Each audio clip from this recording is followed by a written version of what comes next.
Welcome to week 13.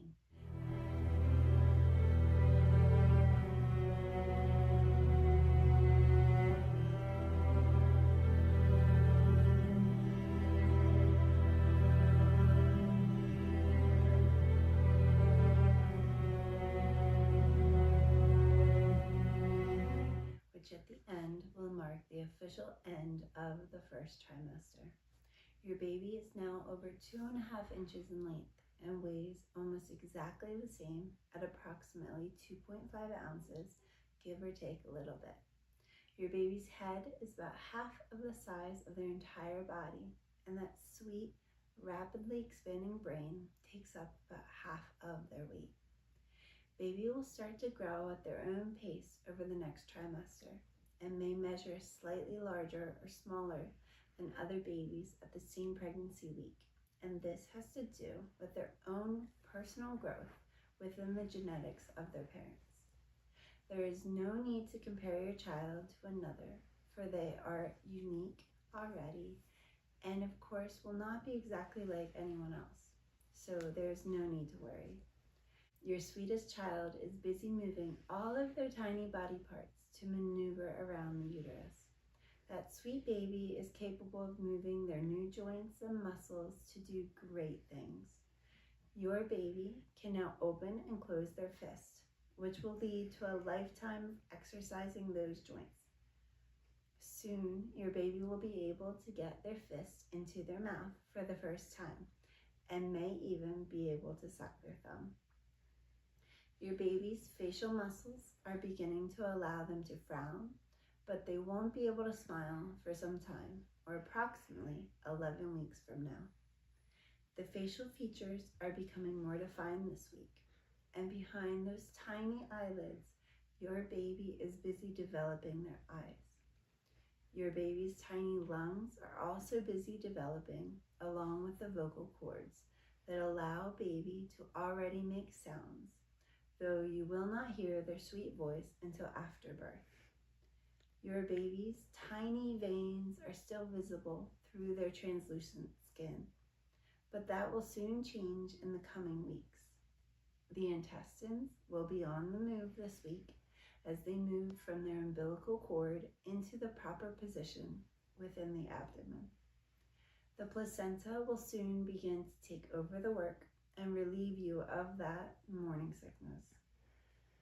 The placenta will grow with the baby and will approximately weigh 1 to 2 pounds when delivery happens. The placenta is an organ in itself, and its development allows for it to supply oxygen and nutrients to the baby and remove waste and carbon dioxide from the baby's blood.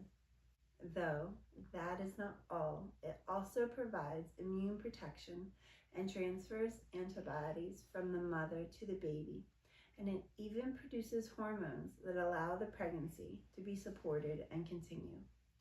Finally, being an organ, it will work alongside the organs inside baby to regulate the lungs, liver, kidneys, and GI tract while baby is in the womb. So much work for just one little organ for one tiny baby, but nevertheless vital for the growth of your sweet child.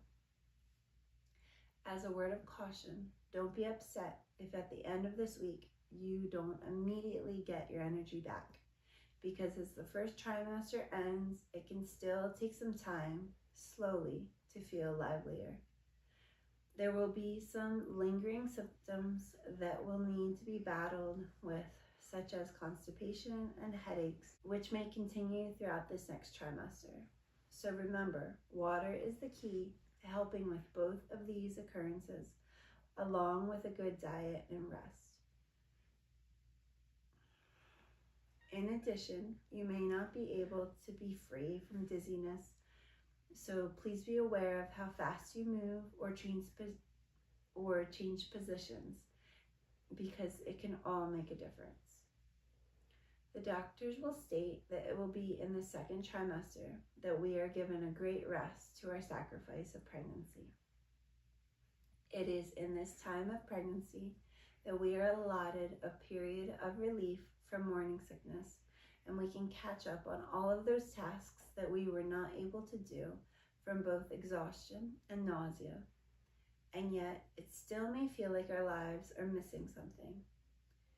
It is in this week that we can begin to think and plan for how we would like to best use our time in preparation for our new child. One of the greatest things that we can do to progress within our own spiritual life is to attend daily Mass.